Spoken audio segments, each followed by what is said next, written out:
des frontières du Congo, surtout de la frontière orientale de la RDC qui nous crée beaucoup de problèmes aujourd'hui, pour dire un mot sur la fabrication de cette frontière au 19e et au 20e siècle et arriver dans l'actualité d'aujourd'hui pour dire est-ce qu'il y a des conflits territoriaux ou frontaliers. Maintenant, il y a la guerre depuis plusieurs années et comment mettre fin à cette crise de manière définitive, une solution durable. Vous avez devant vous la première carte de la RDC, dessinée par Sa Majesté Roi Léopold II et l'explorateur Henry Morton Stanley. Et donc, c'est cette carte que vous voyez là, que le roi Léopold II annexe au dossier qu'il envoie au chancelier Bismarck. Et le 8 novembre 1884, eh bien, l'Allemagne reconnaît l'Association internationale du Congo comme un État. Et cette carte que vous voyez était annexée au traité que Sa Majesté Léopold II venait de signer avec l'Allemagne. Voilà la première carte de la RDC. J'ai eu beaucoup de difficultés à retrouver cette carte, mais je tenais coûte à la voir. J'ai pu finalement la voir dans les archives de la conférence de Berlin. Après cette carte, vous avez la deuxième carte, évolution, pour les frontières. Et là, nous sommes à la conférence de Berlin, 15 novembre 1884, 26 février 1885. Quand les grandes puissances, les 14 pays se réunissent à la conférence de Berlin, se disent, bon, ok, bon, maintenant, ce bassin du Congo, il faut qu'on ait une idée sur ses limites, parce que c'est un bassin commercial. C'est là où nous allons faire les affaires, c'est là où nous allons faire, parce que le Congo est né, comme le disait mon collègue professeur Séguiobé qui est dans la salle, bon, le Congo est né sur le marché, et moi j'ajoute que le Congo c'était un marché. Donc il fallait qu'il y ait des limites pour savoir où est-ce que nous allons. Mais c'était le bassin conventionnel, ce n'était pas un pays. Après ce rappel historique, vous allez voir la RDC d'aujourd'hui. Les frontières ont beaucoup évolué. Plus ou moins 11 000 km de frontières. La frontière la plus longue, c'est la frontière avec l'Angola. Maintenant, je vais revenir sur la frontière orientale de la RDC. Cette frontière, comme je vous ai dit, ne pose pas beaucoup de problèmes. Les traités ont été conclus. Je prends la frontière avec le Rwanda, où il y a beaucoup de problèmes aujourd'hui. Cette frontière a été délimitée d'abord par le roi Léopold II seul, le 1er août 1885. Parce qu'à la conférence de Berlin, les grandes puissances lui ont dit, mais écoutez, nous vous reconnaissons la souveraineté sur un vaste territoire, mais il faut que vous puissiez donner une structure étatique à cet État. Un gouvernement, une administration, une police, une armée. Nous avons reconnu l'AIC comme un État, mais c'est une association, c'est une ONG. Bon, par hypocrisie, on a voulu régler le problème, mais il faut créer un État. Et c'est ainsi qu'après le mois de février 1885, au mois de mai, le roi Léopold a pris un décret pour qu'il y ait l'État indépendant du Congo. Et le 1er août 1885, eh bien, le roi fait une déclaration de délimitation des frontières de l'État indépendant du Congo. Il communique cette déclaration à tous les autres États qui étaient à Berlin. Tous acceptent. Aucun État ne proteste. Mais après, Léopold II signe quelques traités avec le Portugal, avec la France et avec l'Angleterre pour réaménager ses frontières. Et il fait une deuxième mise à jour le 28 décembre 1894, pratiquement 10 ans après la conférence de Berlin. Et communique également cette mise à jour de frontières aux puissances de Berlin. Tous les États acceptent, aucun ne proteste. Vous voyez la ligne rouge oblique, c'était ça, la frontière qui était tracée par Léopold II, qui était acceptée par tous les autres États. Mais il se fait que, après avoir communiqué cette frontière aux autres États, l'Allemagne proteste. L'Allemagne considère que cette frontière en ligne rouge oblique que vous voyez là coupe le royaume du Rwanda en deux parties. Il passe même par la capitale Nyanza du royaume du Rwanda, qui est un tout petit royaume. Les Allemands disent qu'ils ne peuvent pas accepter cette frontière parce que c'est une frontière, voyez-vous, géométrique, mathématique, fondée sur les altitudes, les longitudes, les latitudes, avec des degrés, des minutes, des secondes, qu'on a tracés sur des cartes, mais sans avoir été sur le terrain, sans connaître les réalités sur le terrain. Les Allemands disent qu'on ne peut pas accepter cette frontière-là, il faut la déplacer. Ils proposent que la frontière soit placée au milieu du lac Kivu et que la frontière suive la rivière Ruzizi. Léopold II refuse. Et on est resté dans cette situation-là jusqu'au moment où Léopold II cède le Congo à la Belgique et la Belgique reprend les discussions avec l'Allemagne en 1910. Les réunions se sont tenues ici à Bruxelles pendant 3 mois, la même durée que la conférence de Berlin. Il y avait l'Allemagne, l'Angleterre et la Belgique ici à Bruxelles pendant 3 mois pour essayer de régler la question de la frontière, notamment avec l'Allemagne, mais aussi avec l'Angleterre. Après discussion, pendant 3 mois, on a finalement décidé, on s'est mis d'accord, il y a eu des batailles géopolitiques, géoéconomiques, géostratégiques, c'est important, je vous passe tous les détails. On a décidé finalement de déplacer la frontière rouge que vous voyez de l'est vers l'ouest, en disant, bon, désormais, à partir du nord du lac Tanganyika, la frontière sera naturelle, elle va suivre la rivière Ruzizi, qui relie le lac Kivu, vous voyez là, et le nord du lac Tanganyika. Et après, la frontière va prendre le milieu du lac Kivu jusqu'à arriver au niveau de Goma, de la ville de Goma. Donc la ligne médiane, comme on l'appelait à l'époque. Cela a été décidé le 14 mai 1910, ici à Bruxelles. On s'est mis d'accord. Au cours des négociations, l'Allemagne était intransigeante. J'en parle abondamment dans le livre. Pour l'Allemagne, il n'est pas question qu'on touche à un seul morceau du territoire du Rwanda. Le Congo belge était déjà immense, c'était du lac Tanganyika jusqu'à l'océan Atlantique, le lac Mouero jusqu'au nord, jusqu'à Lubangui, jusqu'à l'hiver Mbomu. Et donc pour les Allemands, ne peuvent pas comprendre que la Belgique puisse se battre pour avoir un petit morceau de quelques kilomètres carrés dans les montagnes. La Belgique avait déjà tout un continent, le Congo belge, là-bas. Et donc il n'était pas question de laisser un seul centimètre carré du territoire du Rwanda historique être annexé au Congo belge. Et c'est dans ces conditions, vous voyez le point jaune sur la carte, c'est l'île Idjouï, qui est au milieu du lac Kivu, Idjouï, qui est l'un des 145 territoires de la RDC. L'île Idjouï, j'en parle abondamment dans le livre, était occupée par les Allemands en 1910. Les Belges avaient un poste colonial là-bas, suivant les arrangements de 1900. Je passe les détails. Alors, les milieux coloniaux à Berlin tenaient coûte que coûte à ce que l'île d'Udi reste une île allemande, donc au Rwanda. Les milieux coloniaux ici à Bruxelles, belges, disaient on ne touche pas à l'île d'Idui. On peut tous céder des territoires par-ci par-là, mais Idui doit rester belge, doit rester dans le Congo belge. Confrontation terrible. Ouais, mais on a mis un critère sur la table. On a dit, bon, voilà. Tout territoire où le roi du Rwanda avait de l'influence, ça reste au Rwanda. Mais l'île d'Idui n'a jamais été soumise à l'autorité du roi Yoweri Musinga, qui était au pouvoir à l'époque. Et donc, l'Allemagne ne peut pas avoir ce territoire d'Idui, suivant le critère déposé sur la table par l'Allemagne elle-même. C'est-à-dire, Idui reste alors Congo belge. Pourquoi?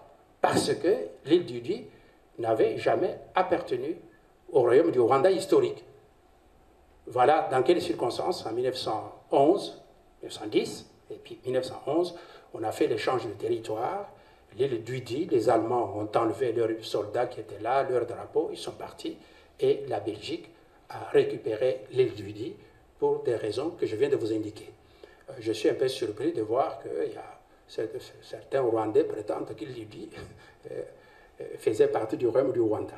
Donc, c'est en ce moment-là qu'on a cédé l'île d'Udi et le Congo belge.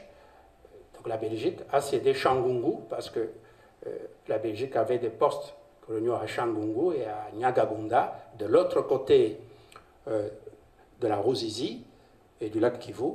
Et donc, les Allemands ont récupéré Changungu, Nyagagunda, et la Belgique a récupéré l'île d'Udi, Kamaronza et autres.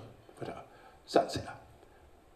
Maintenant, nous arrivons au niveau des Goma, au nord, vous voyez là, ce qu'on appelle la ligne des volcans. Même débat. Pour les Belges, eh bien, nous devons respecter la ligne des volcans.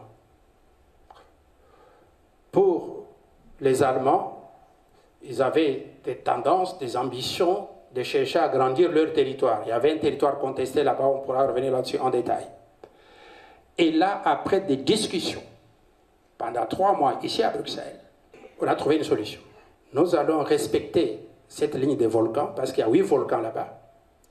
Karisimbi, Nirangongo, Nyamulagira, Visoke, et surtout au nord, vous avez Sabinho, le professeur Segiobe qui est dans la salle, qui est originaire de Rutshuru, connaît très bien la région, il pourra peut-être nous en parler dans son intervention. Et donc on a dit, cette ligne des volcans, c'est ça que nous devons respecter comme frontière. La ligne des volcans, c'est, on va prendre une frontière orographique, on va prendre les sommets des volcans comme frontière naturelle. Et pour les populations locales qui habitaient le long de cette frontière, on a dit, bon, nous allons respecter la volonté des populations. Alors les populations qui sont au nord ou à l'ouest de cette ligne des volcans, ça c'est le Congo belge, donc la Belgique. Et du côté de l'est, ça c'est l'Allemagne. Alors les populations qui habitent le long de la frontière vont choisir pendant 6 mois. Celles qui voudraient traverser la frontière, décider, pour aller du côté allemand, bon, ils pourront, ces populations pourraient traverser les frontières, aller s'installer en Allemagne, donc au Rwanda. Et les autres pourront rester là-bas, resteront au Congo belge. Le rapport d'Emile Dersch, l'un des meilleurs officiers belges qui a travaillé, qui a dirigé cette région-là, il a fait un rapport en 1909 qui est dans le livre. Il y a certaines populations locales, surtout les Hutus, qui ont dit, mais nous, on ne part pas au Rwanda. Les Allemands nous donnent des fouets là-bas, ce sont des brutaux, etc. Le roi Yumusinga nous demande des impôts et des taxes. Nous, on ne peut pas aller vivre au Rwanda. Nous restons ici chez nous et nous sommes bien ici. Et les Belges qui étaient là, Mildesh et les autres, disent non, d'ailleurs, nous, vous pouvez rester avec nous. Nous, les Belges, nous sommes gentils, on ne va pas vous fouetter, nous sommes bien, il n'y a pas de problème. Si vous voulez rester, vous restez. C'est ainsi qu'il y a beaucoup de Hutus dans cette région-là. Ils sont restés là déjà depuis... Ils étaient là bien avant 1910 et à 1910-11, ils ont décidé de rester au Congo belge et donc en RDC aujourd'hui. Je viens de prendre connaissance du rapport établi par le Parlement rwandais qui a été publié le 3 juin dernier. C'est très récent. Le Parlement rwandais avait mis en place une commission en janvier 2023 pour étudier la problématique des conflits à la frontière entre le Rwanda et la RDC, en fait, dans la région des Grands Lacs. Ce rapport vient d'être publié. C'est un rapport de 159 pages, rédigé en Kinyarwanda. Mais on a pu obtenir un logiciel pour le traduire en anglais. La version anglaise que j'ai lue, en résumé, ça pourrait faire même l'objet d'une autre conférence, le Parlement rwandais falsifie un peu l'histoire et rédige l'histoire à sa manière. Dans les pages 33, 34, etc., que j'ai pu lire, pour le Parlement rwandais, le territoire de Massissi, là où il y a les combats, avec le M23, qui est occupé aujourd'hui par les troupes rwandaises, le territoire de Rutshuru, etc., au nord Kivu, au sud Kivu, le territoire de Uvira et de Fizi, y compris le plateau de Itombwe. Ces territoires faisaient partie, ou font partie du royaume du Rwanda. C'est la colonisation qui est responsable de toute la misère, de tous les problèmes à l'est de la RDC aujourd'hui. Et des députés rwandais ont pris la parole, déclaré au moment du débat de ce rapport au Parlement pour dire oui, nous devons demander au gouvernement rwandais de tout faire pour récupérer le territoire de Rutshuru, de Massissi, de Uvira, Fizi, et pour les annexer au Rwanda. Les déclarations sont là. Le rapport qui est rédigé fait allusion à cela, en disant que le roi Rwabugiri avait conquis le Massissi, avait battu les Baoundés, etc., etc. Bon, ça, c'est l'histoire officielle rédigée par des politiciens rwandais. Et ceci semble coïncider avec les déclarations des dirigeants politiques rwandais, du président rwandais ou de l'officier supérieur Kabarebe à l'époque. Il disait, bon, le problème au Congo, c'est parce que tu as pomme de terre. Donc, suggérant par là qu'il y a des problèmes de terre et que la Belgique avait récupéré du Rwanda pour donner au Congo belge. Mais tant que ça reste au niveau du Parlement rwandais, bon, ça devient un problème interne, parce qu'il y a des diplomates, des anciens diplomates, ou diplomates en fonction de beaucoup de gens qui ont une expérience ici, qui savent que dans l'ordre juridique international, les déclarations d'un Parlement n'engagent pas l'État dans l'ordre international.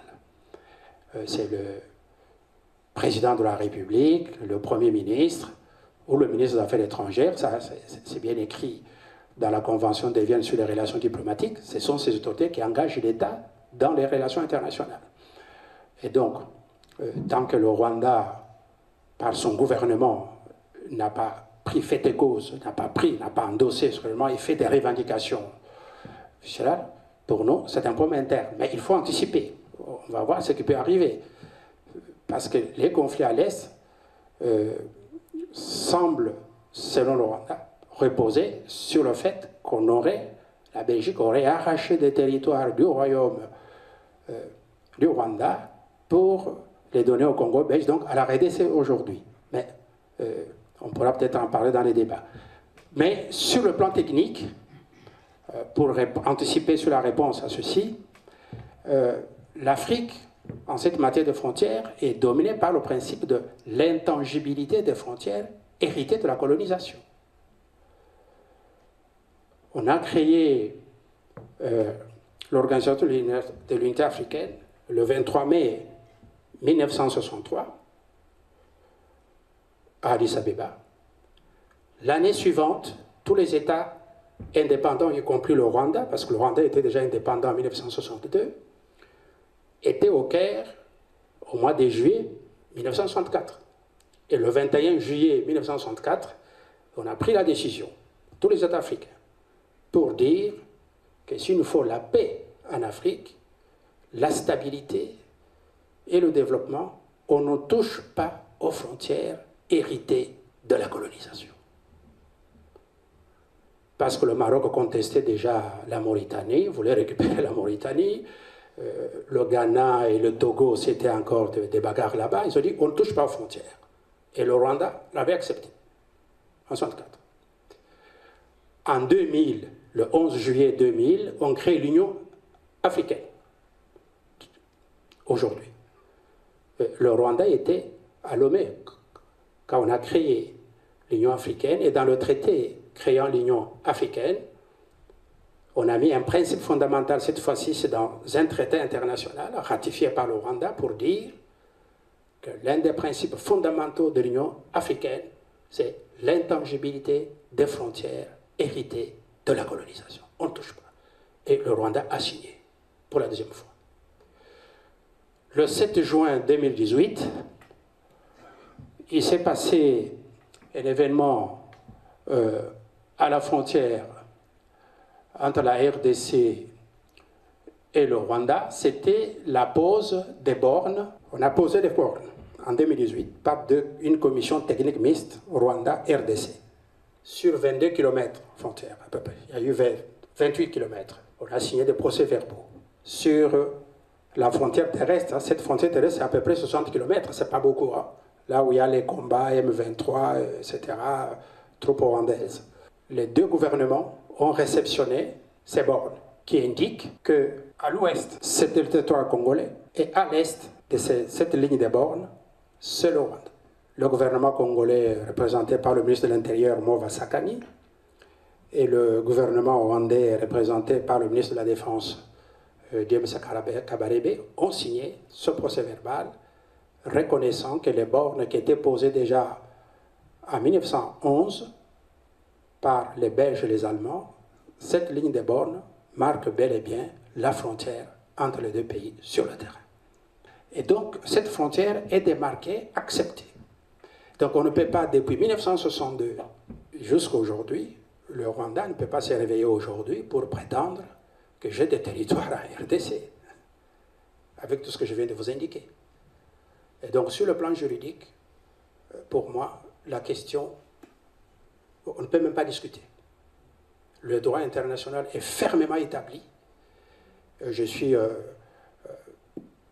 très satisfait de voir la position du gouvernement belge sur le sujet. J'ai suivi il y a quelques mois la déclaration du ministre des Affaires étrangères, la dame Sophie Wilmès, parce qu'elle est toujours au gouvernement, qui disait « on ne touche pas à la frontière ou aux frontières de la RDC, la frontière orientale ».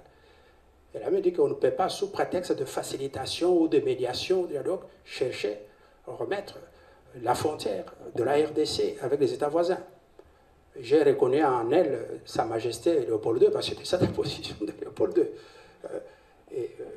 Vraiment, nous avons un partenaire et un allié sur cette question, la Belgique. Et nous sommes fiers de cette position du gouvernement belge en ce qui concerne les frontières de la RDC.